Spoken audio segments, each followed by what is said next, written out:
Lauren SmithCollar was once a meteorologist and reporter at Channel 2.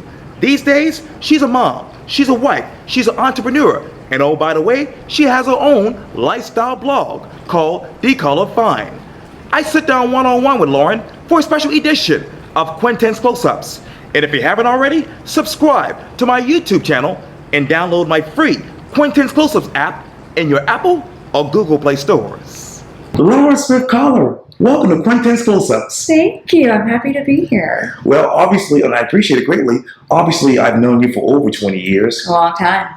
Indeed, you were the weekend meteorologist and weekday reporter at Channel 2 back in the day. Mm-hmm. What's new with you? I have taken my love for finding the good story and started a blog called SmithCollar Find. So now I spend my time helping people find the good deals and the good finds as far as clothes and travel and recipes and mom hacks and all of that. And I'm still doing a little medical show for some local hospitals and do some healthcare marketing for a company on the side as well. Busy. Busy indeed. Yeah. What have you found in your life? Because I haven't seen you in such a long time. I miss seeing you in the field working on stories. That's right. What have you found about your life? Mm-hmm. What have I found about my life? I found quickly, once I was in the news business, that Charleston was not only home, but a place I couldn't leave. Yes. Which is why I ended up stepping out of the business, because I just wasn't ready to leave my hometown to keep following my career path. So I found that early on, and I never thought that would be the case. I found, I have two girls, so I found that changes, total game changer, as far as life day to day, even some personality aspects if you change a little bit when you've got other ones. And I found that I need to be busy. Yes. Hence why I'm doing all this. I don't do well sitting idle, never did. I think that's why I did well in the news business, because there was no such thing as sitting idle. Right. And so this was another way for me to channel some of that energy to do this blog, SmithCollar Find, and Instagram page. Oh, yes. And SmithCollar Find, obviously you are a Clemson University graduate. Oh, proud. Yes, indeed. You are a Charleston native. Yep. And like I mentioned, you're a former television meteorologist and reporter. Yep. Since the time that you were in the television news business and, when Charleston has been alive, even before then. Yeah. What have you found out about Charleston now that you didn't knew about before then? My most interesting thing about Charleston, what I found now is, we're full, right? It is crowded around here these days, but we've met so many cool people that have moved into town that we wouldn't have otherwise met. The first time that I knew Charleston was a big deal was when I went to Clemson. And I remember meeting all these new people. I did not go to Clemson with people I knew. And they'd say, "Where are you from?" And I would say, "Charleston." And they'd be like, "Oh my gosh." And I never knew that. I just grew up here. I didn't know it was a big deal. But you learn quickly just how lucky we are to live here. And our girls are so lucky to live here. And not everyone gets to spend the weekend on the boat and doing all this fun stuff, right? Exactly right. Speaking of which, obviously, yesterday was the last day of summer. I know. But in Charleston, summer continues to at least mid-October. Right. And I'm still the one wearing sweaters because it's fall, and I'm ready for fall, and then I'm about to faint. And I want my pumpkin latte. Yeah. And I want my pumpkins on the porch that rot because it's so hot. Yeah. So hot. Let me get you back to weather. Obviously, there's a lot of talk about weather these days with the hurricanes and flooding. Mm-hmm. If you were a meteorologist right now, how would you describe the weather in Charleston? Hot. I have to say, the meteorologist, and that was the hardest thing I went through. Meteorology school was tough.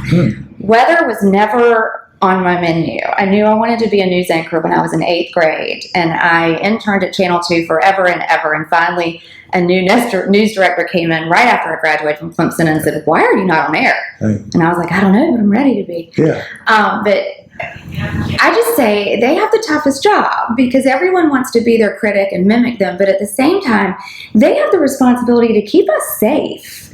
And so that's where, this past hurricane, anytime I can say shout out to Rob Fowler Yes. and Bill Walsh, and Right. they're putting their necks out there. They're on the line telling us, I'm telling you, you got to get out of town, and you got to trust them, that the hours they spend. I just don't think people realize it. Realize it. And obviously people didn't realize, but you covered Hurricane Floyd. Oh, yeah. You covered the snowstorm of 2000. Mhm. One of the hurricanes, I think I went live from the desk for like 12 hours straight. By the end, I don't even know what I was saying, but I remember those days where you would run into the back of the newsroom and try and sleep for a few hours and then run back in. And Right. I was live during the hurricane where we had the traffic nightmare. That Do you remember that? Floyd, 1999. Yeah. And I remember my husband, at the time we weren't married, but he had my dog and he was trying to get out of town. And it was the weirdest feeling when everyone you know and love is fleeing and Right. you're still staying. But it was an important thing to stay because what a story it was. Right. And Meredith Land still talks about that to this day. She does talk about that a lot. That's right. Yeah, that's my buddy. Coming back to, obviously, the Collar Find, you mentioned that this is a new lifestyle blog that It helps is. people find all the good finds, restaurant clothes, deals, you name it, you said. Yeah. What are the good finds in your mind? Oh, I love a good find. And I always did. I remember one time being in the newsroom and it was a slow news day. And producer said, just send Lauren out. She'll find something. And she was right, because I never would come back empty-handed. So Right. I've turned that love into finding a good find as far as a story, into finding a good deal. I love when I can find something at a better price, because who wants to spend more money if you don't have to?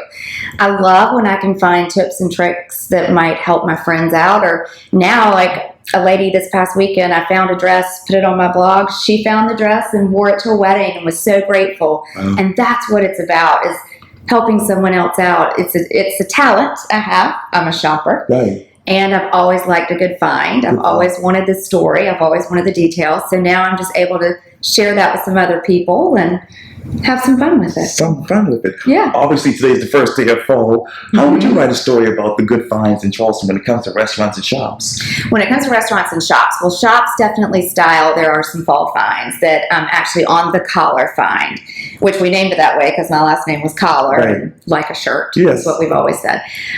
Definitely some statement pieces that you can find on King Street and some other shops in Charleston. Mount Pleasant Town Center. Yeah, Mount Pleasant Town Center, TJ Maxx and Marshall, Yes. but your local people too. You Yes. always want to support your Sure. local boutiques, and I always try to do that.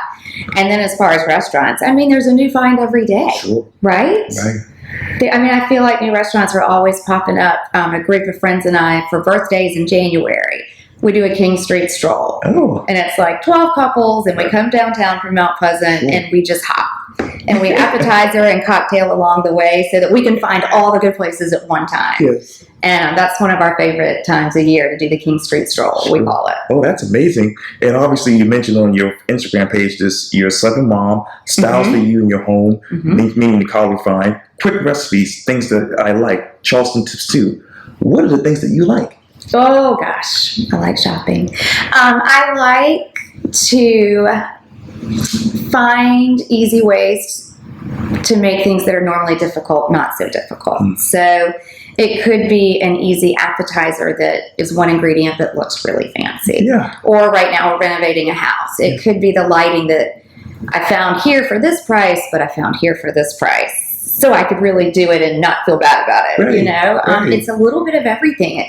It's not all clothes. It's not all food. It's a little bit of everything. But then so many people come to Charleston and want tips, and I don't know who else can give them better than a local that was born and raised here, right? Amazing. So I try and help out with that too. Help out with that as well.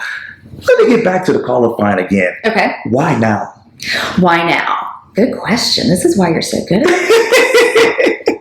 Thank you. Twofold. Can I give you a twofold Sure. answer?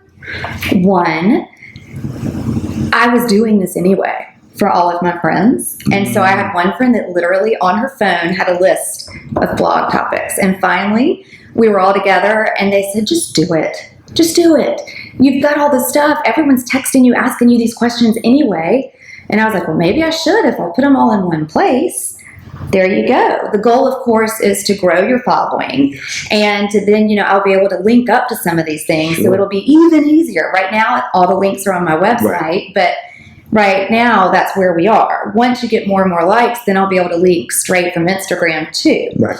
That's one reason. Number two is I have a 13 and 15-year-old that don't need me as much as they used to. Actually, I have three answers. So they don't need me as much as they need to, and so I had the time. Number three is when you look in the Instagram world and all of these amazing bloggers, most of them are like, upset they're turning 30. And here I am older than that thinking, well, I'm on Instagram and get over it, girl. You got your whole life ahead of you. Love their stuff, but there wasn't anyone there with my voice.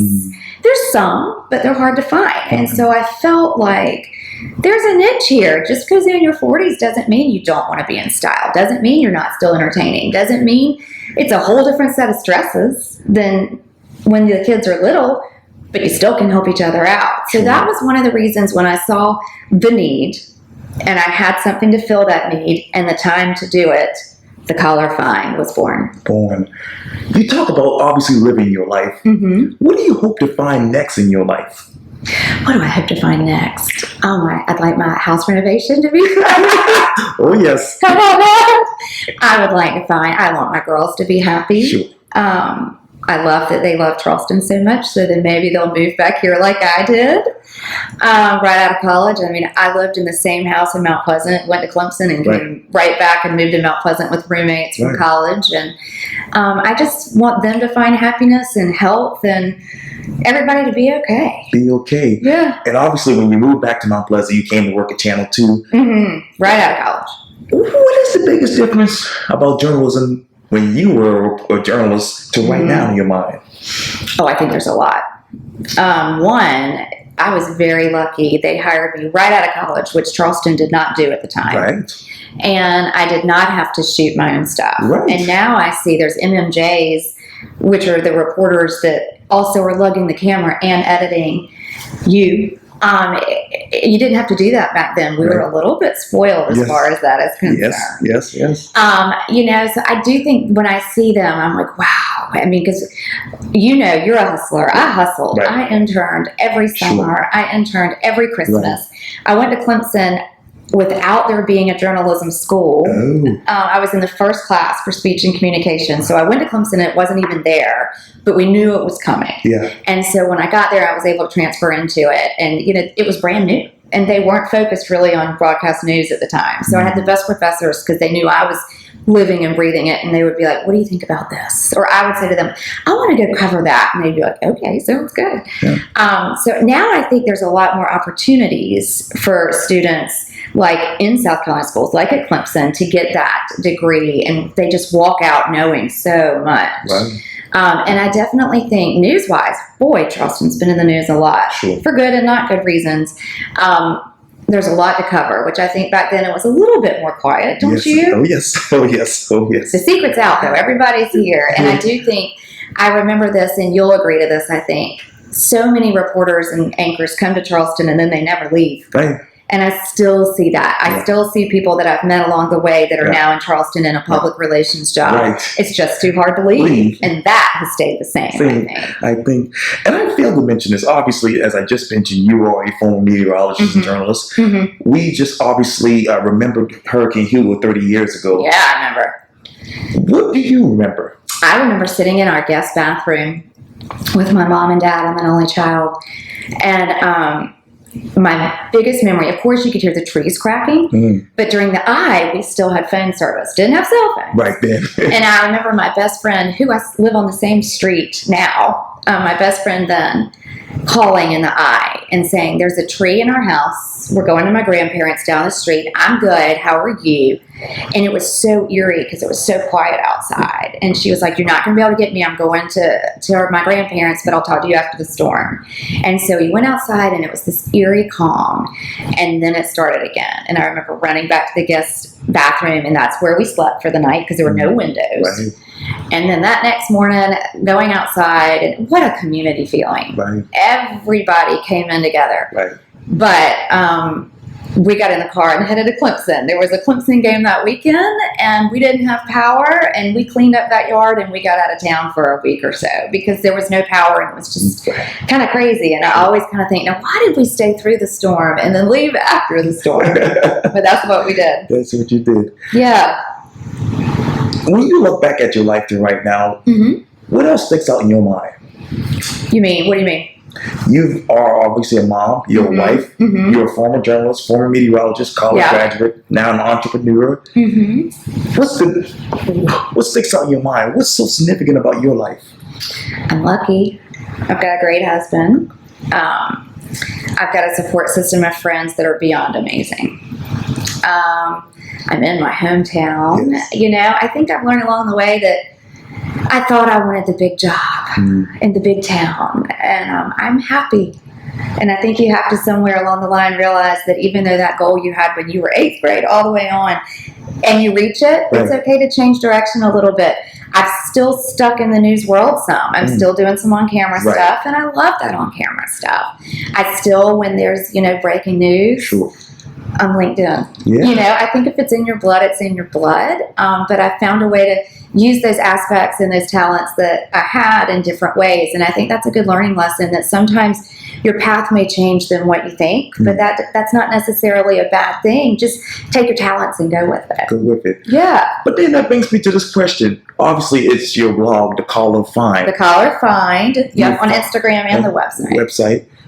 You find all of these great things, but when you put aside all of that, what have you lost in your life? What have I lost? Yes, ma'am. Oh, gosh. Well, I lost my mom, which was tough. That's a life-changing moment right there. And that makes you the rubber meets the road, and you realize what's important really quickly. So if we're talking about the biggest loss, there's nothing that compares to that. But you gain a lot, too. With every sad day, there's a happy day, and you realize what matters, and it's the friends that show up for you, and it's the family that stands behind you, and it's the things that make you happy. It's doing this blog and doing these interviews and doing that medical show, doing the social media content. You find along the way that with loss, there comes gains too. We talk about obviously Trident Health System. What have you learned? So much. In the medical world. So when I left Channel 2, I was in pharmaceutical sales. So I kind of tiptoed into that medical world a little bit. And I still do some field calls for doctors in town. But it's just fascinating what they can do now as far as minimally invasive. And I mean, you're in the hospital and you're out, and they take such good care of you. And we are lucky in Charleston to have some amazing hospital systems and some amazing physicians and all of it right here. And I think that's something a lot of people take for granted, but we're lucky. We've got it all around us, and some, again, people want to come to Charleston, so we get the best of the best, which is nice. Exactly right. Yeah. Well, Lauren SmithCollar, thank you so much for your time. And again, welcome to Quintin's Close-Ups. Love to be here. Thank you for having me. Thank you.